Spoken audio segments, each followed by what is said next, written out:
तो दोस्तों यह कहानी है एक ऐसे गांव की जहां पर हर एक नई लड़की की शादी के बाद उनके साथ काफ़ी बुरी तरीके से शोषण करके उन्हें बेरहमी से मार दिया जाता है। और आखिर ऐसा उनके साथ क्यों हो रहा है यह हम आज की कहानी के अंदर देखने वाले हैं। कहानी की शुरुआत में हम एक गांव के अंदर एक रेलवे स्टेशन को देखते हैं जहां पर एक औरत को दिखाया जाता है जो कि कीचड़ से सनी हुई, उसके हाथ में कटा हुआ सिर होता है जिसे लेकर वह पुलिस स्टेशन पहुंच जाती है और इंस्पेक्टर लक्ष्मण के सामने उसे उस टेबल के ऊपर रख देती है। वह उससे पूछता है कि बाकी का सिर कहाँ पर है। वह पुलिस को एक कुएं के पास लेकर जाती है जहाँ पर एक बेजान शरीर सिर के बिना लटका होता है। पुलिस वाले शव को बाहर निकालते हैं जिसके बाद कहानी में आता है एक नया किरदार जिसका नाम अनु होता है जो कि एक IPS ट्रेनिंग के लिए इस गांव के अंदर आया होता है। इसके बाद कहानी को 3 महीने पहले दिखाया जाता है जहां पर हम कुछ लोगों को देखते हैं। एक औरत जिसका नाम राधा था वह उसके पति तिरुपति और उसका भाई चंदू होता है और जिसकी शादी उसके कजन से होने वाली थी। यह सब धोबी समाज से होते हैं। वेंकटेश और माधवी की नई नई शादी हुई थी। आज उनकी सुहागरात है और उधर एक लड़का विवेक अपने दोस्तों के साथ शराब पी रहा होता है।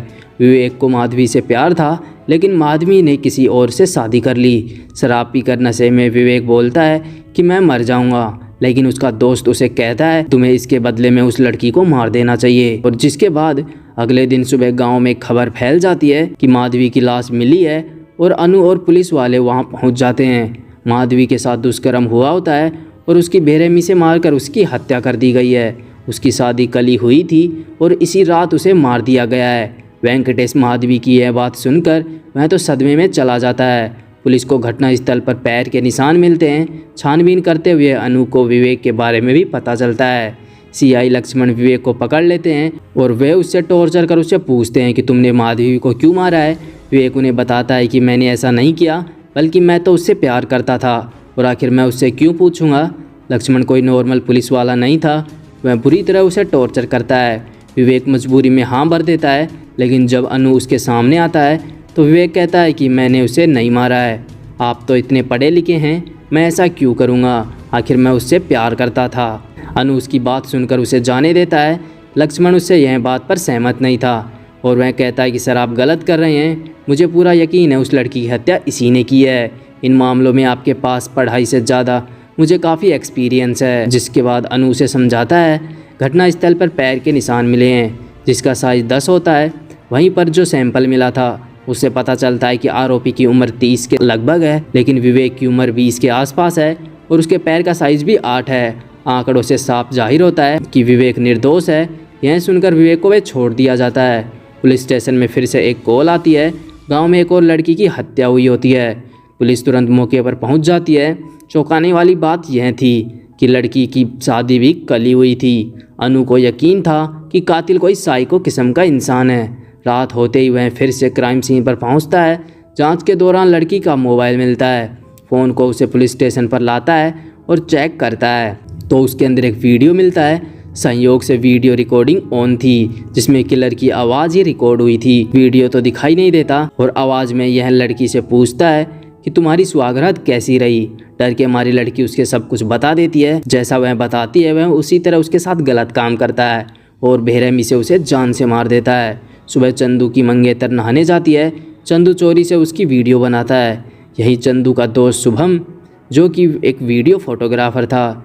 पुलिस वाले गांव में आकर उस वीडियो की रिकॉर्ड की आवाज़ के बारे में पूछते हैं कि क्या आप इस आवाज़ को पहचानते हैं। अधिकतर लोग उस आवाज़ को नहीं पहचान पाते। जब पुलिस राधा के घर पहुंचती है तो चंदू आवाज़ सुनकर पहचान जाता है। वह कहता है कि यह आवाज़ शंभू की आवाज़ जैसी लग रही है।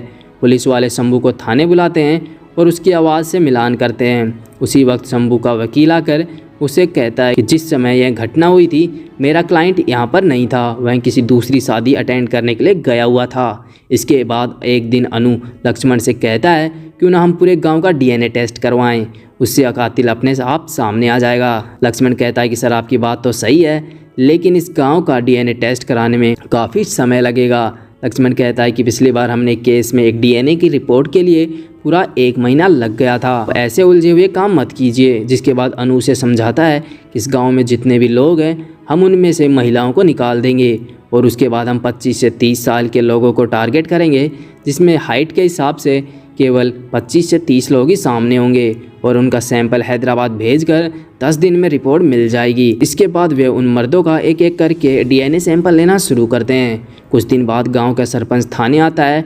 वह बताता है कि मेरी बेटी की शादी नज़दीकी है। वह कार्ड देकर इनवाइट करता है। तभी अनु उसे समझाने की कोशिश करता है कि सर आप जानते नहीं हैं, अभी गांव का माहौल काफ़ी ख़राब है, एक के बाद एक लड़कियों की हत्या हो रही है। मेरी राय आपसे यही है कि आप शादी को रोक दीजिए। सरपंच गुस्से में कहता है कि मैं यहीं पर पला बड़ा हूँ, मेरे साथ ऐसा कुछ भी नहीं होगा, मुझे यहाँ की स्थिति बेहतर पता है। जिस दिन सरपंच की बेटी प्रिया की शादी होती है, अनु कोई रिस्क नहीं लेना चाहता था। वह सिक्योरिटी को दुगना कर देता है। शादी बिना किसी परेशानी के हो जाती है। सुहागरात के अगले सुबह अनु फ़ोन करके कांस्टेबल से पूछता है कि दूल्हा दुल्हन ठीक है। कांस्टेबल कहता है कि हाँ सर बिल्कुल सेफ़ हैं।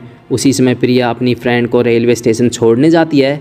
अनु आदेश देता है कि दोनों कांस्टेबल उन पर नज़र रखें, जिसके बाद प्रिया स्टेशन पर अपने फ्रेंड को बाय करती है। कांस्टेबल थोड़ी दूर जाकर चाय पीते हैं। वे उन पर नज़र रख रहे थे, लेकिन अचानक एक ट्रेन वहां से गुजर जाती है, जिसके बाद कांस्टेबल देखते हैं कि प्रिया वहां पर नहीं थी, सिर्फ उसकी दोस्त वहां पर बेहोश पड़ी होती है। दोनों अनु को यह बात तुरंत बताते हैं। इसी बीच कातिल प्रिया को एक खेत में ले जाकर पूछता है। वह उससे सेम पहली वाली बात करता है कि तुम्हारे पति ने तुम्हारे साथ क्या किया, अगर तुम बता दोगी तो मैं तुम्हें छोड़ दूंगा। डर के मारे वह उससे सब कुछ बता देती है और वह उसके साथ भी ठीक वैसा ही करता है। उसी समय अनु पुलिस वालों के साथ खेत की तरफ पहुंचता है। पुलिस वालों की आवाज़ सुनकर कातिल कांस्टेबल पर हमला करता है और भागने लगता है। उसने अपना चेहरा ढक रखा था ताकि कोई उसे पहचान ना सके।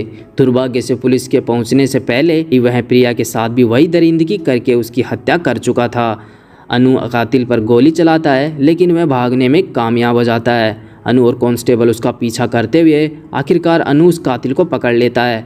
उसका मांस हटाकर देखता है तो वह हैरान था। कातिल और कोई नहीं, तिरुपति का भाई चंदू था। अनु उसे थाने ले जाकर पूछता है, लेकिन चंदू बार बार कहता है कि मैंने कुछ भी नहीं किया, वह खेत में काम कर रहा था। उसी वक्त गांव का सरपंच पुलिस स्टेशन पहुंच जाता है। पुलिस वालों को घूस देकर वह उस आदमी को छोड़ने को कहता है, जिसके बाद लक्ष्मण ठीक वैसा ही करता है, क्योंकि पैसों का लालच था। जिसके बाद सरपंच के हवाले वे उस आदमी को कर देते हैं। सरपंच चंदू को अपने साथ ले जाता है। थोड़ी देर बाद अनु वहां पर आकर उन्हें सुनाने लगता है। तब लक्ष्मण कहता है कि आप तो अपने पैशन के लिए यह सब कर रही हैं, लेकिन हमें अपने परिवार का पेट पालना है और हमारी नौकरी से यह सब नहीं होने वाला। इतना कहकर लक्ष्मण वहाँ से चला जाता है। थोड़ी देर बाद राधा और उसका पति थाने आते हैं। वहाँ उन्हें पता चलता है कि चंदू को सरपंच लेकर चला गया है। जिसके बाद वे सरपंच के पास जाते हैं और उधर सरपंच चंदू को बुरी तरह टॉर्चर करता है। तभी राधा और तिरुपति वहां पहुंच जाते हैं। सरपंच गुस्से में कहता है, घबराओ मत, अभी मैंने उसे नहीं मारूंगा, मैं उसे पहले तड़पाऊंगा क्योंकि उसने मेरी बेटी को तकलीफ दी है और अब मैं उसका खून निकालूंगा। राधा और तिरुपति बहुत विनती करते हैं, लेकिन सरपंच नहीं मानता है। दोनों गाँव के बड़े लोगों से मदद मांगते हैं, लेकिन कोई भी सुनवाई नहीं करता है। अनु सरपंच को फ़ोन करके कहता है गाँव में एक और लड़की की हत्या हुई है, जिससे यह साबित होता है कि चंदू बेगुनाह है। सरपंच यह सुनकर हैरान था और अभी चौंकाने वाली बात यह थी कि नई मरी हुई लड़की की हाल ही में शादी हुई थी। सरपंच गुस्से में क्राइम सीन पर पहुंचता है। पुलिस वालों को काफ़ी डांटता है, कहता है कि तुम एक छोटे से कातिल को नहीं पकड़ पाए, और फिर वह चंदू का इलाज करवाकर उसे वापस घर छोड़ देता है। राधा के हाथ में कुछ पैसे देता है, लेकिन राधा उन्हें लेने से इनकार करती है और कहती है कि यह आपके अगले चुनाव में काम आएंगे। रात में अनु अपने कमरे में केस के बारे में सोच रहा होता है। कितना छोटा सा गांव, लेकिन एक साइको यहाँ पर घूम रहा है जो एक के बाद एक नई दुल्हन को मार रहा होता है। अभी अनु की गर्लफ्रेंड का कॉल आता है और वह यह सब कुछ उसे बताता है और उसे लगता है कि मैंने शायद यह नौकरी मेरे लायक नहीं है, मैंने कोई गलती कर दी है। लेकिन उसकी गर्लफ्रेंड उसे समझाती है कि तुम्हें परेशान होने की जगह उसका सॉल्यूशन ढूंढना चाहिए। इसके बाद वह उसकी मदद करने के लिए तैयार हो जाती है। वह कहती है कि हम भी शादी करेंगे और कातिल मुझे मारने आएगा तो उसे रंगे हाथ पकड़ लेंगे। लेकिन अनु ऐसा करने से मना करता है, लेकिन स्फूर्ति उसे समझा लेती है। अगले ही दिन अनु लोकल टीवी पर आकर किलर को चैलेंज देता है, अगर दम है तो मेरी बीवी को उठाकर दिखा। अब सवाल यह होता है कि किलर सच में इस चैलेंज को एक्सेप्ट करेगा या नहीं। अनु की बीवी उसके जाल में फंस जाएगी और सबसे बड़ा सवाल किलर की असली पहचान का है और आखिर में वह कौन हो सकता है, यह कहानी के सेकंड पार्ट में पता चलेगा। अगर आप कहानी का सेकंड पार्ट देखना चाहते हैं तो लाइक करके एक कमेंट ज़रूर करें, हम आपके लिए जल्दी सेकंड पार्ट भी लेकर आएंगे।